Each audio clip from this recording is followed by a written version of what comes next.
आज के लेक्चर में हम डिस्कस करेंगे एप्लीकेशन ऑफ इक्विलिब्रियम कांस्टेंट। तो इक्विलिब्रियम कांस्टेंट से आप क्या मालूम कर सकते हैं, किसी भी रिएक्शन की डायरेक्शन मालूम कर सकते हैं कि वो फॉरवर्ड जाएगा या बैकवर्ड जाएगा, या फिर आप उसको एक्सटेंट मालूम कर सकते हैं कि रिएक्शन जो है वो अगर इनिशियल स्टेजेस में है या वो अपनी फाइनल स्टेजेस में या इक्विलिब्रियम पर मौजूद है। और दूसरा जो है इफ़ेक्ट ऑफ कंडीशंस आप मालूम कर सकते हैं कि अगर आप कंडीशंस को चेंज करेंगे तो उनका क्या इफ़ेक्ट होगा इक्विलिब्रियम कांस्टेंट के ऊपर, और किस तरह वो अपने आप को री एस्टेब्लिश करेगा ताकि दोबारा से इक्विलिब्रियम कायम हो सके। तो पहले बढ़ते हैं डायरेक्शन की तरफ। तो अगर हम डायरेक्शन में देखें तो इक्वेशन को देखें तो ये हमारे पास क्या आती है, product divided by molar concentration of reactants. तो अगर आपने केमिकल रिएक्शन लगाया हुआ है और आप क्या जानना चाहते हैं कि आया कि वो इक्विलिब्रियम के ऊपर पहुंचा है कि नहीं, या उसने इक्विलिब्रियम अटेन कर लिया है कि नहीं, तो उसके लिए आप क्या करेंगे, उनकी रेशो निकालेंगे प्रोडक्ट्स और कंसंट्रेशन की। तो यहाँ पर तीन केसेस हो सकते हैं कि या तो रिएक्शन जो है वो बैकवर्ड जाएगा इक्विलिब्रियम को अटेन करने के लिए, या फिर वो फॉरवर्ड जाएगा इक्विलिब्रियम को अटेन करने के लिए, या वो ऑलरेडी इक्विलिब्रियम पर होगा। और हमें किस तरह से पता चलेगा? तो ये जो आप रेशो निकालते हैं किसी भी टाइम पर इन प्रोडक्ट्स और रिएक्टेंट्स की, इसको हम क्या कहते हैं, QC। ठीक है। तो अगर जो है इसको रिएक्शन क्वेश्चन भी कहा जाता है, या इसको आप QC या Q0 से भी ज़ाहिर कर सकते हैं। तो अगर जो है यहाँ पर आप एक बात समझे कि अगर जो है रिएक्टेंट्स की वैल्यू नॉमिनेटर में और डिनोमिनेटर, अगर हम डिनोमिनेटर की तरफ जाएं तो अगर डिनोमिनेटर में वैल्यू कम हो, ठीक है, सॉरी डिनोमिनेटर में वैल्यू ज़्यादा हो, तो आपके पास जो फाइनल वैल्यू आती है वो कम होती है। ठीक है। अगर यहाँ पर ये 1000 है तो 0.001, तो नीचे वैल्यू जितनी ज़्यादा होती जाएगी उतनी ही आपके पास जो फाइनल वैल्यू आएगी वो कम आती जाएगी। ठीक हो गया। तो अगर KC की वैल्यू ज़्यादा आ रही है, ठीक है, अगर KC की वैल्यू ज़्यादा आ रही है QC से, देखें KC आपके पास कोई भी वैल्यू है, लेट्स सपोज KC = 1 है, ठीक है, KC जनरल, तो QC की वैल्यू क्या आ रही है आपके पास, 0.001 आ रही है, ठीक है, जो कि इंतहाई कम है। तो इसका मतलब क्या हुआ कि डिनोमिनेटर में देखें क्या है, रिएक्टेंट्स, तो इसका मतलब ये हुआ गया कि अभी रिएक्शन में रिएक्टेंट्स ज़्यादा हैं। तो जब रिएक्शन में रिएक्टेंट्स ज़्यादा होती हैं तो रिएक्शन किस तरफ जाता है, फॉरवर्ड जाता है। तो हम ये कह सकते हैं कि जब KC की वैल्यू ज़्यादा होती है इनकी रेशो से, तो उस वक्त रिएक्शन किस तरफ जा रहा होगा, फॉरवर्ड की तरफ जाएगा। अभी वो इनिशियल स्टेजेस में होगा, तो इक्विलिब्रियम पर जाने के लिए वो किस तरफ जाएगा, फॉरवर्ड जाएगा।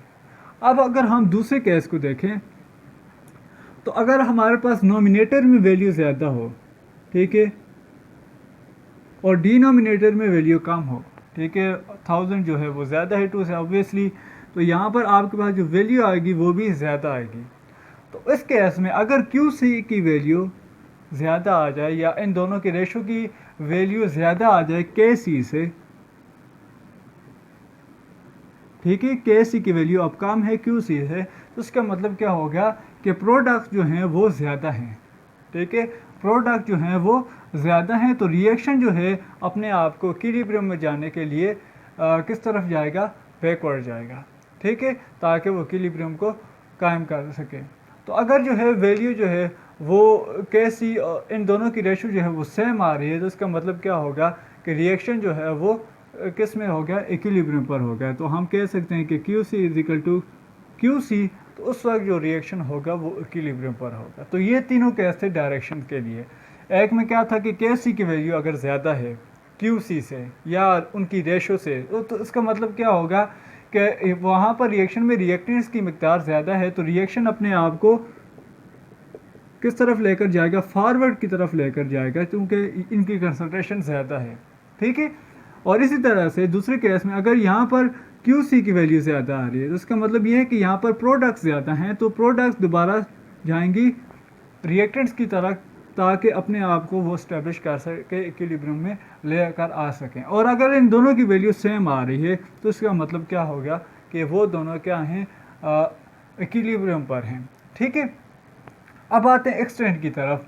एक्सटेंट का मतलब ये है कि रिएक्शन की मकदार जो है या रिएक्टेंट्स या प्रोडक्ट्स की मकदार क्या होगी, ज़्यादा होगी। अगर KC की वैल्यू बहुत स्मॉल आ जाए, ठीक है, अगर KC की वैल्यू बहुत स्मॉल है, ठीक है, तो इसका मतलब क्या होगा कि रिएक्शन जो है वो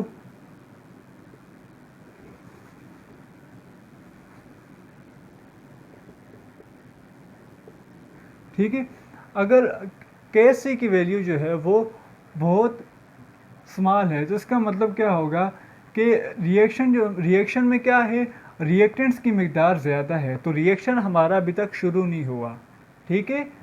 अगर रिएक्टेंट्स की मकदार ज़्यादा है या KC की वैल्यू कम है, वही बात है कि आपने जो बात याद रखनी है कि डिनोमिनेटर में वैल्यू ज़्यादा होगी तो आपके पास फाइनल वैल्यू क्या आएगी, कम आएगी। तो अगर KC की वैल्यू बहुत कम है तो इसका मतलब ये होगा कि रिएक्शन के अंदर रिएक्टेंट्स की मकदार ज़्यादा है, तो अभी जो है रिएक्शन या तो इनिशियल स्टेजेस में है या अभी रिएक्शन जो है वो शुरू नहीं हुआ।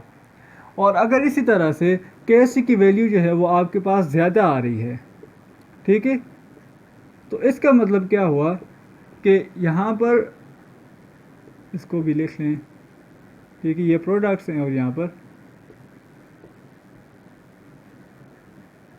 तो इसका मतलब ये हो गया कि यहाँ पर प्रोडक्ट की कंसंट्रेशन ज़्यादा है। तो अगर KC की वैल्यू बहुत ज़्यादा आ रही है, लार्ज वैल्यू आ रही है, तो इसका मतलब ये हो गया कि रिएक्शन जो है वो फॉरवर्ड डायरेक्शन में ऑलमोस्ट कंप्लीट हो चुका है, ठीक है, फॉरवर्ड रिएक्शन में क्या हो चुका है, कंप्लीट हो चुका है।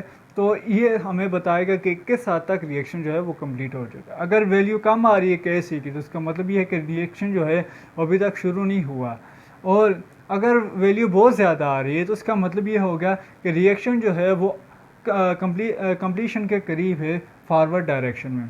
और अगर जो है वो वैल्यू ना ही आपके पास कम आती है और ना ही ज़्यादा आती है तो इसका मतलब ये होगा कि रिएक्शन के अंदर प्रोडक्ट्स और रिएक्टेंट्स दोनों मौजूद हैं और वो जो है आलमोस्ट एक दूसरे के इक्विलिब्रियम पर हैं।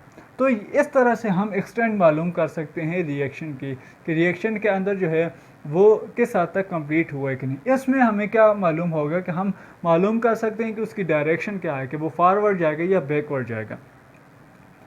अब जो तीसरी चीज़ है कंडीशंस, ठीक है, कंडीशन जो हैं जो इक्विलिब्रियम कांस्टेंट के ऊपर अफेक्ट करते हैं, वॉल्यूम करता है, ठीक है, टेम्परेचर जो है वो भी इनको अफेक्ट करता है। अगर आप कंडीशन चेंज कर लेंगे तो ऑब्वियसली इक्विलिब्रियम जो है वो डिस्टर्ब हो जाएगा, ठीक है। और इसी तरह से जो है आप उनकी कंसंट्रेशन को चेंज करेंगे तो तब भी रिएक्शन जो है वो डिस्टर्ब हो जाएगा। डिस्टर्बनेस के बाद वो दोबारा अपने आप को रीगेन करता है ताकि वो दोबारा इक्विलिब्रियम की तरफ आ सके, और इसको लीशिलियर प्रिंसिपल कहा जाता है, ठीक है। आगे इसकी काफ़ी एप्लीकेशंस हैं कि किस तरह से अगर हम किस तरह से प्रेडिक्ट कर सकते हैं कि रिएक्शन जो फॉरवर्ड जाएगा या बैकवर्ड जाएगा टेम्परेचर के इंक्रीज़ या डिक्रीज़ होने की वजह से, लेकिन जो है ये आपके कोर्स में शामिल नहीं है तो इस वजह से इसकी डिटेल में नहीं जाते। ये आप जो है फर्स्ट ईयर में के बारे में डिटेल से है कि किस तरह से आप कंडीशंस को चेंज करेंगे तो डायरेक्शन जो है वो किस तरफ जाएगी। तो ये हमारे पास जो थी वो इम्पोर्टेंस ऑफ KC थी। इसके बाद जो लास्ट में थोड़ा सा टॉपिक जो है वो किस तरह से हम मालूम करते हैं KC की वैल्यू को, ठीक है। तो एक बात आपने याद रखनी है वो ये है कि KC की वैल्यू आप केमिकल इक्वेशन से मालूम नहीं कर सकते, ठीक है। KC की वैल्यू जो है वो आप एक्सपेरिमेंट से मालूम करते हैं, और इसके लिए दो मेथड्स हैं, एक फ़िज़िकल मेथड है और एक केमिकल मेथड है। फ़िज़िकल मेथड में आप स्पेक्ट्रा को यूज़ करते हैं, लाइट को यूज़ करते हैं कंसंट्रेशन मालूम करने के लिए, ठीक है, और उसमें पोलरिमेट्री आ जाती है या स्पेक्ट्रोमेट्री आ जाती है। ये फ़िज़िकल मेथड है, ठीक है। फ़िज़िकल मेथड में पोलरिमेट्री आ जाती है, स्पेक्ट्रोमेट्री आ जाती है। आप जो पोटेंशियोमेट्री से इलेक्ट्रोड्स लगाकर आप जो है कंसंट्रेशन मालूम करते हैं रिएक्टेंट्स और प्रोडक्ट्स की, और उसकी वजह से आप KC की वैल्यू मालूम कर सकते हैं। और केमिकल मेथड में हमारे पास जो है वो टाइट्रेशन यूज़ करते हैं, ठीक है। तो टाइट्रेशन के ज़रिए भी हम कंसंट्रेशन मालूम कर सकते हैं कि रिएक्शन जो है वो किस हद तक किस डायरेक्शन में गया है, या रिएक्शन के अंदर रिएक्टेंट्स और प्रोडक्ट्स की कंसंट्रेशन क्या है। तो ये जो दो मेथड है हम इनका ज़रिए से मालूम कर सकते हैं KC की वैल्यू का।